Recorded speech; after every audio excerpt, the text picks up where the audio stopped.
The Void Protocol Chapter 1. The Death Protocol. Acid rain in Sector 44 doesn't just wash you clean, it chews you up. I stood in the mouth of the alley, tasting the downpour. It was a heavy, industrial gray curtain that smelled of burning rubber and old copper. The water was sour, thick, and tasted like licking the corroded terminals of a rusted battery. It ran down the brim of my hat, dripping onto my polymer collar, seeking any patch of exposed skin to sting. Even with the collar pulled tight, the metallic tang clung to the back of my throat like a parasite, a chemical aftertaste that no amount of swallowing could dislodge. Above me the city groaned. The architecture of Neo-Veridia was a towering graveyard of steel and glass, layers upon layers of habitation pods built on top of one another, blocking out the sky. The only light down here in the gut came from the malfunctioning neon sign of a noodle shop 3 floors up. It flickered violently, a bruised, epileptic purple that washed the alley in a sickly glow, making the shadows seem to breathe. I blinked, trying to force a hard reboot on my obsolete MK2 retinal HUD. The world stuttered in my vision. Pixels bled into the rain. A crimson error message flashed in the upper left corner of my periphery, persistent and annoying. Connection unstable, error 409. It flickered in and out of existence, obscuring the broken shape lying in the mud at my feet. My hands were shaking. Not from the damp cold that seeped through my boots, though the temperature regulator in my coat had failed months ago, leaving me shivering in the sub-zero draft, but from the withdrawal. The stim patch on my neck was dry, a useless piece of plastic. My nervous system was screaming, firing phantom pain signals down my spine, begging for a dopamine hit I couldn't afford. Every nerve ending felt raw, exposed, as if the insulation on my own wires had been stripped away. Cortisol levels critical. Tremors detected in extremities. Ocular focus drifting. Vex's voice resonated directly inside my frontal lobe through the Neuralink. It was crisp, devoid of breath or warmth, a stark, mathematical contrast to the filthy organic noise of the city. Vex wasn't a companion, it was a piece of military salvage software I'd grafted into my head 5 years ago. It knew my biology better than I did, and it had zero empathy for my suffering. "I'm stabilizing," I muttered, the words turning into white vapor in the freezing air. I clenched my flesh fist, digging my nails into the palm to ground myself. "Shut up, Vex." "Incorrect. You are vibrating," Vex countered, its tone flat, almost bored. "Toxicology analysis indicates impure stimulants. Your biological dependency is inefficient. Recommend immediate hydration and a Class C sedative, or you will enter shock within 20 minutes. I said shut up. "Just scan the body," I snapped, rubbing my temples where the headache was starting to bloom like a dark flower. "I need confirmation before I touch this thing. If this is a trap set by the Syndicate or a police bait unit, I want to know before my brain gets fried by a counter-intrusion protocol." I looked down at the target. A Seraphim 9 from Zenith Corp. In the holographic brochures projected in the upper spire, these things were advertised as angels, perfect, obedient, beautiful. But down here, lying broken in a mixture of oil and sludge, it looked like just another piece of expensive trash. Its ceramic white plating, usually pristine and pearlescent, was cracked open like a boiled egg. Through the jagged fissures, I could see the synthetic mimer muscles underneath. They were a pale, wet pink, looking so much like raw meat that it made my stomach churn.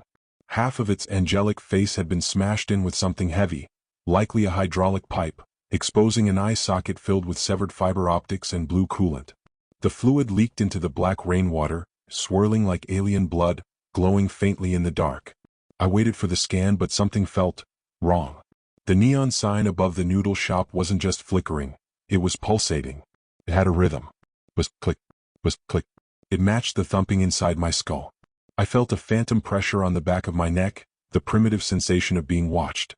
Not by a person, not by a camera, but by something larger. It felt like the pressure change before a storm, or the static charge before lightning strikes. "Scanning target. Complete," Vex announced mechanically. The text scrolled across my vision, overlaying the corpse with wireframe schematics. Model, Seraphim 9. Production year, 2088. Status, critical system failure. Cortical stack integrity, 98%. Then a pause. A digital hesitation that shouldn't exist in a processor capable of 1 trillion calculations per second.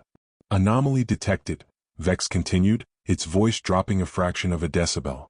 "I am reading a data stream surrounding the cerebral cortex. It is non-binary. It does not conform to Zenith encryption standards. Black Ops Ghost Code? I asked, my hand instinctively drifting toward the heavy pulse pistol holstered at my hip. Is it a hunter-killer program? Negative. It behaves like biological static, Vex said. It has a pulse, Kaelen. Data doesn't have a pulse, Vex. You're glitching. This does. The variance is synchronized. Extract the cortical stack. Thermal sensors detect 2 enforcer drones 3 blocks away. Closing speed 40 knots. We have less than 90 seconds before visual contact. I swore under my breath and knelt in the mud. The sludge seeped instantly through the knees of my trousers, cold and viscous. My right arm, a cheap, second-hand cybernetic replacement I picked up from a back-alley ripper dock, whined softly as the servo joints rotated. The sensory feedback from the metal fingers was dull, numb, but it was steady. I activated the thermal cutter built into the index finger. A tiny plasma blade ignited with a hiss, glowing a furious orange that reflected in the puddles like a burning eye. Precision cut, I told myself, trying to ignore the shaking of my left hand. Don't nick the casing. I brought the blade down to the nape of the android's neck. The plasma sliced through the ceramic armor as if it were wet paper. The smell hit me instantly, a pungent, choking cocktail of burnt plastic, ozone, and something uniquely horrifying, the smell of cooking pork. It was the mimers. Burning synthetic muscle smelled exactly like burning human flesh. I gagged, tasting bile, but kept working. I pried the cranial plating open with a wet crack. And I froze. The compartment at the base of the skull, where the cortical stack should have been resting in a clean cradle of silicon and copper, was wrong. It wasn't empty. It wasn't damaged. It was infested. A pool of darkness lay inside. A pitch-black liquid, thick as tar and slick as oil, was coating the cortical stack. But it defied physics. Instead of dripping down toward the ground, complying with gravity, the substance was crawling up. It moved with intent. It was wrapping around the synthetic nerves like parasitic fungal roots, seeking purchase, seeking connection. Vex. I whispered. The word came out as a strangled croak. A cold shiver, sharper than the wind, ran down my spine and settled in the base of my skull. Do you see this? Visual feed unclear due to signal interference, Vex replied, its voice indifferent, dismissing the impossible. Acquire the asset, Kaelen. Time window closing. Drones are entering the sector perimeter. It didn't see it. The AI, with all its advanced sensors, was blind to this. Only I saw the black tar pulsing. Thump thump. Thump thump. It beat in perfect synchronization with my own heart. It was mocking me. My HUD screamed. Red warning boxes multiplied across my vision, obscuring the world. Warning, unknown biological hazard. Warning, reality anchor failing. Warning, system critical logic error. Just grab it, I hissed to myself, fighting the primal urge to run. It's just fluid. It's just a leak. I reached in. The moment my metal fingertip touched that black substance, the world snapped. It wasn't a sound. It was the death of sound. The roar of the rain vanished instantly. The distant wail of sirens died. The hum of the city, the vibration of the ground, the wind, everything was erased. The world plunged into absolute, suffocating silence, as if I had been ripped out of Sector 44 and thrown into the deepest vacuum of space. The air pressure dropped so suddenly my ears popped painfully. The purple neon light from the noodle shop froze in mid-flicker, hanging in the air like a solid object. The raindrops suspended around me, glittering like diamonds trapped in invisible amber. Time had stopped, or I had been removed from it. Then the android moved. It shouldn't have been possible. Its power core was severed. Its motor functions were destroyed. But it moved. Its remaining eye, a perfect sapphire camera lens, rotated in its socket with a wet, grinding sound that echoed loudly in the supernatural silence. It swiveled and zoomed straight into my face. The iris dilated, focusing on me with an intensity that felt predatory. Its shattered jaw twitched, forcing the broken synthetic skin to stretch. It opened its mouth and a sound invaded my mind. It wasn't synthesized speech. It wasn't the robotic monotone of a machine. It was a scream. But it was a scream composed of 1,000 different voices. Men, women, children, animals, all compressed and distorted into a single digital frequency. It sounded like a radio tuning through every channel of hell at once. They found the door. The voice didn't come from the android. It came from inside my head. It bypassed my ears and vibrated directly against my brain stem. Text burned across my retina, overriding every system warning on my HUD. The font wasn't the clean sans serif of my operating system. It was jagged, sharp, bleeding pixels like fresh wounds, as if carved into the digital display with a rusty razor. The stars are sick, Kaelen. At the same time, a spike of agony shot from my finger straight into my brain via the Neuralink. It felt like someone had shoved a white-hot needle into my eye. I lived it. It wasn't a visual hallucination. It was a total sensory override. For a fraction of a second, the alley was gone. Sector 44 was gone. I was floating in a black ocean. The liquid was thick, oily, and smelled of ancient decay, the smell of things that had died before humanity was born. Around me, colossal skyscrapers rose from the depths, but they weren't made of steel and glass. They were made of bone. Human bone. Millions of femurs, ribs, and skulls fused together, stretching up endlessly toward a sky that had no atmosphere. And above me, where the moon should have been, there was an eye. A giant, lidless eye made entirely of shifting green coat and rotting flesh.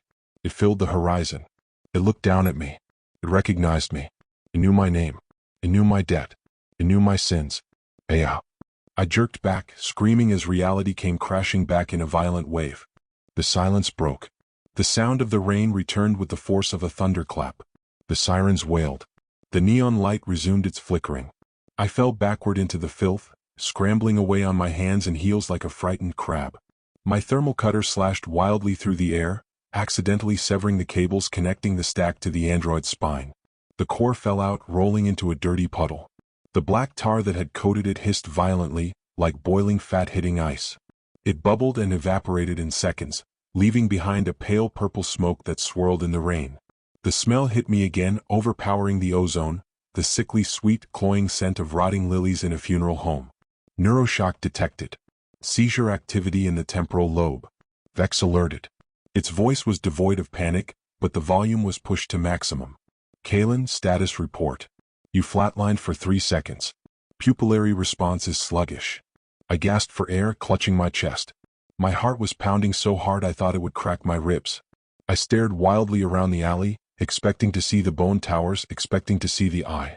But there was only rain. Only trash. Only the dead android lying still in the mud, its eye dark and lifeless. Just a pile of dead scrap. I tried to speak, but my tongue felt swollen, metallic. I saw. Vex, did you see the eye? There is no eye, Kaelen.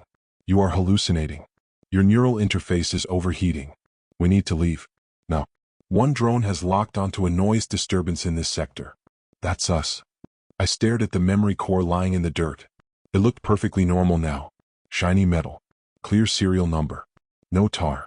No living liquid. No screaming voices. But my hand, my flesh hand, not the machine one, was shaking uncontrollably. I couldn't make a fist. The nerves felt fried, buzzing with a phantom electricity. I got it, I rasped. My voice sounded like a stranger's, thin, brittle, and terrified. I crawled forward, ignoring the mud soaking my clothes. I grabbed the core. It was freezing. Not cold, but freezing, an absolute zero that burned the skin. I shoved it into the Faraday bag at my hip, sealing the magnetic lock with trembling fingers.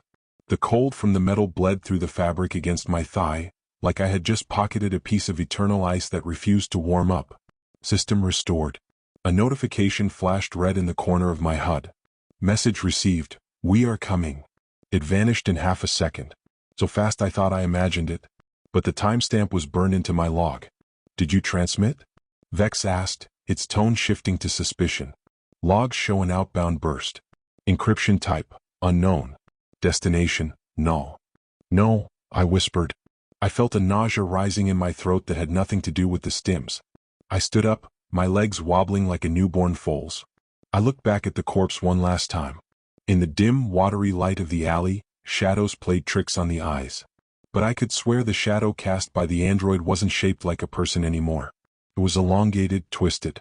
It stretched across the wet pavement, reaching out toward me, and it had too many limbs. We're leaving, I said, turning my back on the dead machine. Vex, deploy the signal decoy. Drop a ghost signature here. Decoy deployed. It will confuse the drone sensors for 60 seconds. We must clear the blast radius. Cut my network connection. Go dark. Going dark. Navigation offline. I sprinted into the rain, my boots splashing heavily in the toxic water. I kept my head down, refusing to look up at the sky. I was terrified, truly deeply terrified, that if I looked up, I wouldn't see the smog or the neon advertisements. I was terrified I would see that digital eye opening amongst the acid clouds, blinking in Morse code, watching me run. The maglev train, line 4, didn't arrive with a futuristic hum. It arrived with a scream. The brakes shrieked, a piercing sound of metal grinding against magnetized rails that hadn't been serviced in a decade. The noise echoed off the tiled walls of the black market station, vibrating in my teeth, harmonizing with the lingering tremors in my hands. When the hydraulic doors hissed open, they didn't invite you in. They spat out a cloud of stale, recycled air, a suffocating exhaust of unwashed bodies, synthetic lubricant, and the sour copper tang of cheap electricity. I squeezed into the carriage, keeping my head down. My collar was still pulled high, masking the lower half of my face, but nothing could mask the smell. Sector 44 had a unique perfume, a blend of damp fungal rot from the ventilation shafts and the chemical sweetness of spilled neon cola. I wedged myself into the far corner of the car, pressing my back against the vibrating metal panel. It was the only tactical position available, a spot where no one could stand behind me, where I could watch the entire car. Paranoia wasn't a mental illness in Neo-Veridia, it was a survival trait. My right hand, the flesh one, remained buried deep in the pocket of my trench coat. My fingers were white-knuckled around the Faraday bag. Through the thick, lead-lined fabric I could still feel it. The cold. It wasn't the ambient chill of the air conditioning. It was a dense, heavy cold, like holding a piece of a dead star. It radiated outward, numbing my thigh, seeping into my bloodstream. It felt less like temperature and more like a void, sucking the heat out of my body to feed itself. Biometric status update. Vex's voice cut through the noise of the train, resonating in my auditory cortex. Heart rate has decelerated to 98 beats per minute. Acceptable. However, cortisol and adrenaline levels remain at 200% baseline. You are in a state of hyperarousal, Kaelen. I'm alive, Vex. That's the baseline, I thought, projecting the words via the neural link rather than speaking them. Just keep the sensors active. Passive sweep only. I don't want to alert any net security demons on the train. Acknowledged. Passive sweep engaged. Warning, your neural temperature is still elevated from the shock event. I detect minor synaptic misfires in your visual cortex. I know, I replied, closing my eyes for a second. When I closed them, I didn't see darkness. I saw the afterimage of that eye. The green code. The bone towers. I snapped my eyes open. It was safer to look at the misery of the train car than the horror inside my own head. I scanned the passengers. We called them sleepwalkers. Under the flickering, sickly green neon strips of the ceiling, they looked more like cargo than people. A dock worker sat across from me, his heavy industrial-grade cybernetic arm resting lifelessly on his lap. The metal was pitted with rust and covered in graffiti, the hydraulic pistons leaking black fluid onto his work pants. His head lolled back, mouth open, eyes rolled up into his skull. A thick cable ran from the base of his neck into the train's public jack point. He was probably spending his credits on a dream sim, living an hour as a king or a soldier in a world where the sky wasn't made of smog. Next to him sat a teenage girl, her face illuminated by the holographic projection of a social feed hovering inches from her nose. She had modded cyber eyes, cheap ones, the kind that glowed a harsh pink and leaked coolant if you cried. Her fingers twitched rhythmically in her lap, miming gestures in a digital world I couldn't see. They were all here physically. But their minds were uploaded, drifting in the data stream, ignoring the filth, the smell, and the hopelessness of the physical world. I was the only one who was really seeing. And right now I wished I was blind. The train hit a rough patch of track. The lights in the carriage flickered. Bus. Dark. Bus. Light. In that fraction of a second of darkness, the geometry of the train car seemed to stretch. I blinked, rubbing the grit from my eyes. When I looked again, my gaze locked onto the sleeping dock worker. There was something on his shoulder. It looked like a shadow at first. But shadows don't have texture. Shadows don't glisten. It was a patch of that same darkness I had seen in the alley. A viscous, semi-solid oil that seemed to absorb the neon light around it. It wasn't just sitting there, it was slithering. It moved with the fluidity of an octopus, extending thin, tendril-like pseudopods. It crept up the man's neck, bypassing the collar of his jumpsuit. I stopped breathing. The air in my lungs turned to stone. The shadow didn't attack him. It didn't strangle him. Instead, it moved with a terrifying, gentle purpose. It slid toward the cable plugged into his neck. It wrapped around the jack point, merging with the plastic and metal, and then, impossibly, it squeezed itself inside the wire. It flowed down the cable like black venom, disappearing into the train's main network port. I flinched, physically recoiling, my elbow banging hard against the metal wall. Vex. I screamed internally. Target bearing 12 o'clock. The dock worker. Did you see that entry? Analyzing. Vex's voice was maddeningly slow. Analysis complete. Target. Male, approximate 45 years. Occupation, heavy lifter. Vital signs, stable, indicative of REM sleep. No external anomalies detected. Not him. The shadow. The black fluid. My optical sensors detect no fluid, Kaelen. Spectrographic analysis of the air shows only standard pollutants. Nitrogen dioxide, particulate matter, and vaporized synthetic sweat. It was there, I insisted, my fingernails digging into my palms. It went into the network. It's traveling through the hard line. Hypothesis, Vex stated coldly. You are experiencing residual hallucinations from the neuroshock. The synaptic misfires in your visual cortex are interpreting shadows as moving objects. This is a common side effect of trauma combined with impure stimulant withdrawal. You are seeing ghosts, Kaelen. Ghosts. That was the logical lie. The comforting lie. It meant my brain was broken, which was fixable. A Ripper doc could patch a fried neuron. A chemist could balance my serotonin. But deep down, in the lizard brain part of me that had kept me alive in the slums for 20 years, I knew Vex was wrong. I knew it because I could smell it. Even from across the car, underneath the stench of unwashed bodies, I had caught a whiff of it again, that cloying, sickly sweet scent of rotting lilies.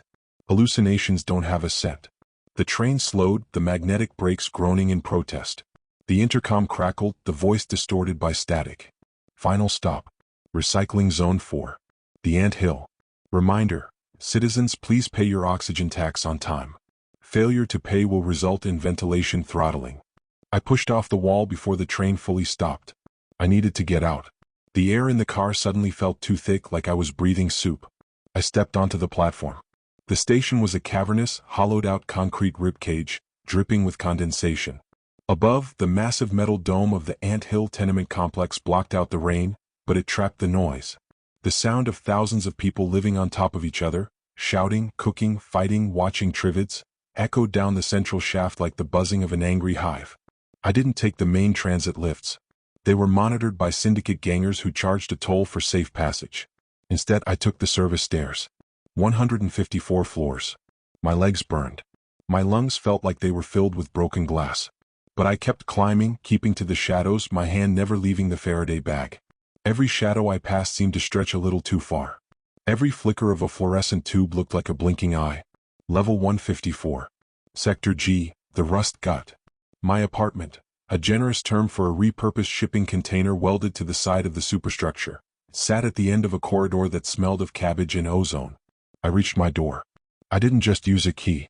I keyed in a 12-digit code on the biopad, scanned my retina, and engaged the mechanical deadbolt. Click, clack, thud. As I stepped inside, the first thing I did was slap the panel for the jamming field. A low thrum filled the room as the electromagnetic dampeners kicked in, creating a bubble of electronic silence. No signals in. No signals out. Perimeter secure, Vex confirmed. Jamming field active. We are invisible. I leaned against the heavy steel door, sliding down until I hit the floor. I sat there for a moment in the dark, just breathing, listening to the hum of the dampeners. This was my sanctuary. My castle of junk. The room was cramped, lit only by the ambient city glow filtering through the grime-streaked porthole window. Every surface was covered in scavenge tech. Drone rotors, severed android limbs, piles of circuit boards, and half-eaten boxes of synthetic noodles. I pushed myself up and walked to the workbench. It was the only clean surface in the room, dominated by a high-end surgical microscope and a pristine isolation rig I'd stolen from a medtech clinic. I placed the Faraday bag on the metal table. Okay, I whispered. My voice sounded jagged. Okay, let's see what you really are. I have engaged independent analysis mode, Vex said. I have severed my own connection to the external net to prevent contamination. I am running on local processing only. Good. I opened the bag. I tipped it over. The cortical stack slid out with a heavy clink. Under the harsh white glare of the surgical lamp, it looked disappointing. It was just a cylinder of platinum and silicon, standard military dimensions. No black tar. No smoke. No screaming faces. Just a cold, inert piece of hardware. I picked up a pair of non-conductive ceramic tweezers and picked it up. Vex, run a deep spectrum scan. Molecular level. I brought the chip up to the microscope lens and peered through the eyepiece. At first, I saw the standard architecture of a memory core, the beautiful, microscopic city of logic gates and gold filaments. It was orderly. Perfect. Then I adjusted the focus to the inner strata. My breath hitched. This is impossible, I murmured. Clarify, Vex demanded. The substrate, it's scarred. On the microscopic level, the silicon wasn't smooth. It was torn. There were deep, jagged gouges running across the logic gates. But they didn't look like damage from a drop or a power surge. They looked like claw marks. Thousands of tiny, desperate scratches. And the terrifying part was the direction of the tear. The metal bent outward. Vex, I said, my voice trembling. Whatever did this, it wasn't trying to get in. It was trying to get out. That is inconsistent with the physics of solid-state memory, Vex replied, its voice processing the visual feed from my optic nerve. However, I am detecting a localized temporal anomaly. The atoms in the alloy are unstable. Unstable how? They are vibrating. Not physically but temporally. They are phasing in and out of our local spacetime roughly 4,000 times per second. Kaelen, this object is not fully anchored in our reality. It is a paracausal artifact. I lowered the tweezers. The chip sat on the table, innocent and terrifying. And there is one more data point, Vex added, its voice dropping to a whisper, a simulation of conspiracy. I have cross-referenced the timestamps.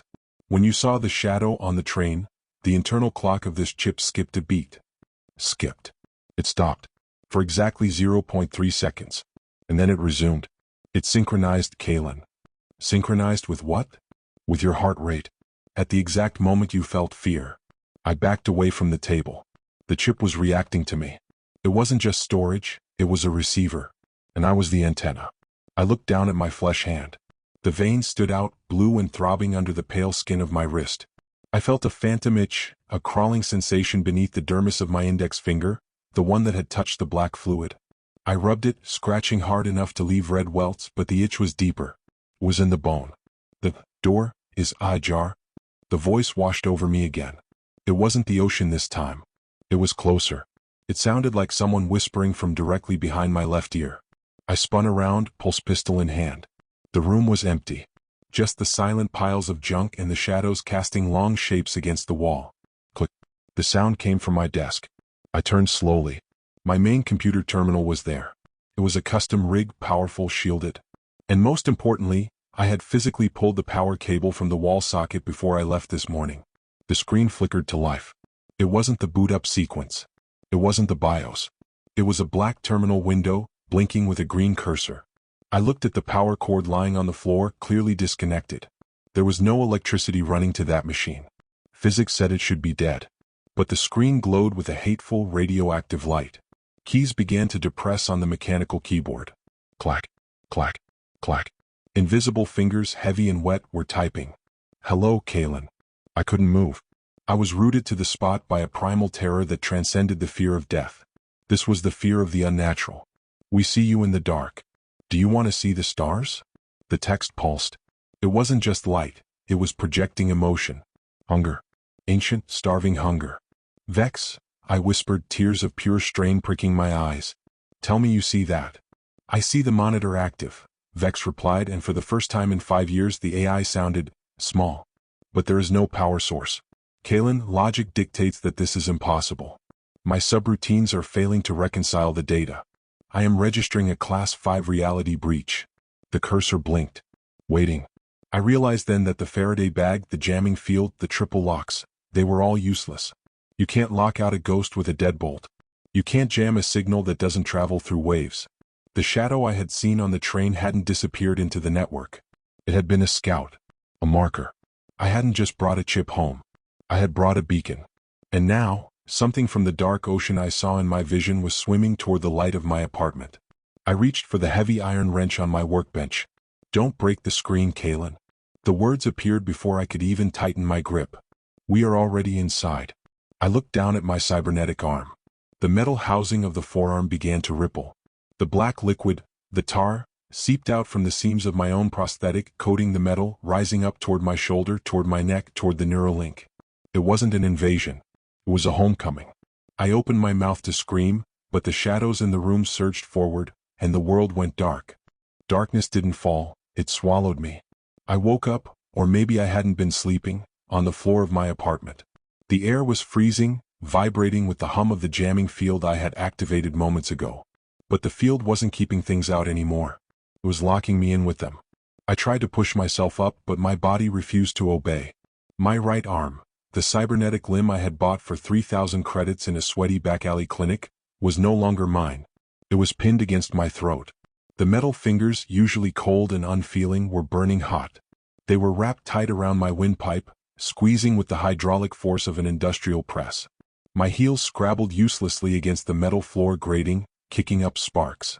I clawed at the rogue limb with my flesh hand, my fingernails scraping against the chrome plating, but it was like trying to fight a statue. Vivex. I choked out, the word barely a wheeze. Override, motor, functions. Critical failure, Vex's voice replied, but it sounded wrong. It was distorted, slowed down, as if the AI were speaking underwater. I am locked out of the peripheral nervous system. I detect rewriting. Rewriting what? Your arm. The firmware is being overwritten. Not by code. By biological mass. I forced my eyes open, looking down at my own arm in the strobing red light of the emergency alarm that had silently triggered on my HUD. The black tar I had seen earlier wasn't just coating the metal surface. It was permeating it. The sleek, matte black casing of my forearm was bubbling. The metal was softening, expanding, reshaping itself like wet clay. Spikes, jagged organic-looking thorns made of steel and bone, were erupting from the wrist joint, tearing through my coat sleeve. The arm wasn't just trying to strangle me. It was trying to change me. I felt the infection spreading. It wasn't pain, it was worse. It was a sensation of absolute cold moving up my shoulder, past the neural interface, seeking the warmth of my brain. It felt like ice water injected directly into my marrow. Open the gate. The voice in my head was deafening now. It didn't sound like a whisper anymore. It sounded like a command shouted from a mountaintop. My vision blurred. The room began to stretch. The piles of junk in the corner, the drone rotors, the circuit boards, seemed to melt, their shadows elongating into grasping claws. The walls of my shipping container apartment groaned, the metal buckling inward as if the pressure of the ocean outside was crushing it. I was going to die here. I was going to be strangled by my own expensive garbage, and then my body would be used as a vessel for whatever nightmare was living in that chip. No. The instinct that surged through me wasn't bravery. It was pure rat-like spite. I had survived the sector wars. I had survived the plague. I wasn't going to let a glitchy piece of hardware turn me into a meat puppet. I stopped clawing at the metal hand. Instead, I reached for my belt. My vision was swimming in black spots, my lungs burning for oxygen. My fingers fumbled blindly until they brushed the cold handle of the thermal cutter. It was a tool meant for slicing locks and stripping wire, not for surgery. I ripped it from the holster. Vex, I gasped, my vision tunneling. Isolate, the shoulder, nerve cluster. Kaelen, that will cause permanent nerve damage. You will sever the connection to the limb. Do it. I jammed the tip of the thermal cutter into the soft synthetic flesh of my own shoulder, right where the metal met the meat. I triggered the blade. Hisses. The smell was immediate and overpowering, seared flesh and melting plastic. The agony was white-hot, a blinding flash that whited out the world for a second. It was cleaner than the cold infection. It was my pain. I screamed, a raw, animal sound that tore my throat, but I didn't stop. I dragged the plasma blade down, severing the primary neural bundle connecting the cybernetic arm to my spine. The grip on my throat vanished instantly. My right arm went dead. It dropped like a stone, hitting the floor with a heavy thud. The black tar on the metal surface hissed and recoiled, retreating from the sudden heat of the plasma burn. I rolled away, gasping, sucking in greedy lungfuls of the stale air. My shoulder was a ruin of charred meat and sparks, but the cold was gone. The voice in my head receded to a dull murmur. Nerve connection severed, Vex reported, its voice stabilizing. Limb is offline. You have lost 15% of your blood volume. I am administering a coagulant and a pain blocker. You have 30 seconds of functionality before shock sets in. 30 is plenty, I panted, dragging myself up to a sitting position. I looked at my dead arm. It lay on the floor, inert, but the black liquid was still there. It was pooling underneath the metal, pulsing. It was looking for a new host. Thump, thump, thump. A heavy pounding on my door made me jump. It wasn't a knock. It was the sound of a body being thrown against the steel. Open up. A voice muffled by the thick metal. Kaelen, I know you're in there. I can hear you screaming. It was Drix, my neighbor. A fence who dealt in stolen optics.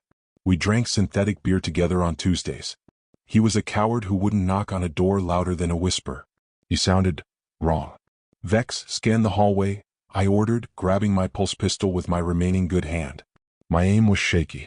The pain blockers were kicking in, making the world feel distant and fuzzy. Thermal scan active, Vex said. One subject outside. Drix. But his thermal signature is inverted. Inverted. His core temperature is 10 degrees Celsius. He is dead, Kaelen. Physically, he should be in rigor mortis. Bam. The door dented inward. The steel hinges groaned.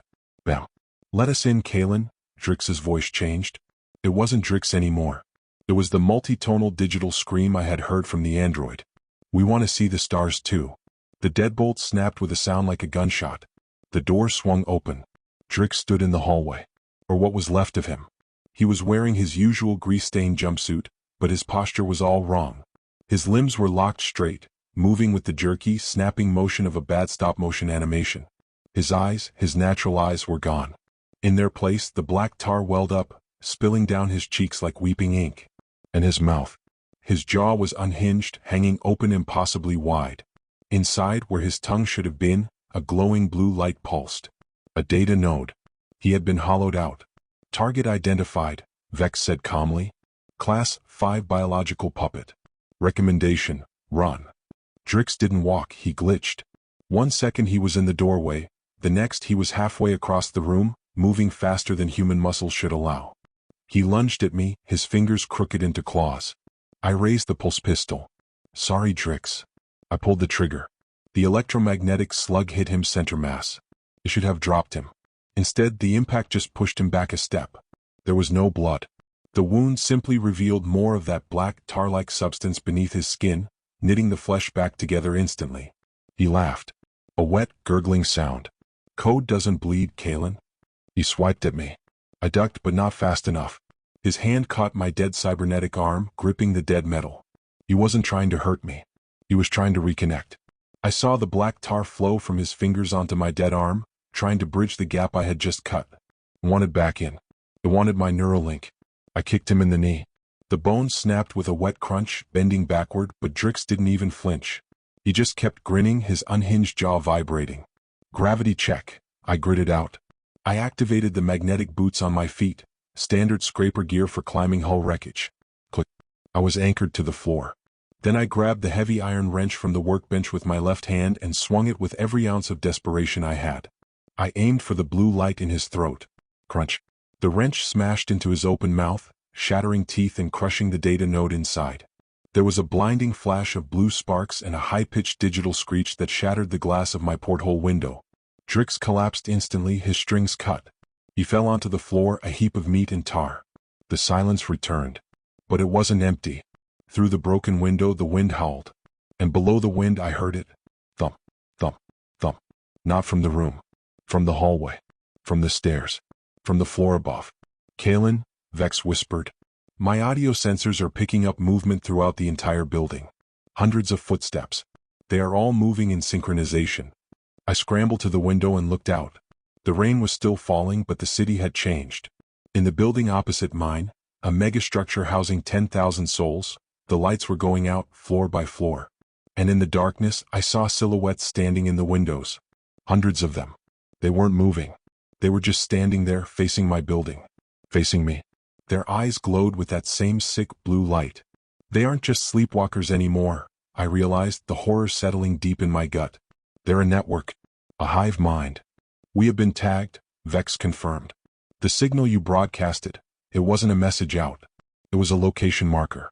You designated yourself as Patient Zero. I looked down at the Faraday bag clipped to my belt.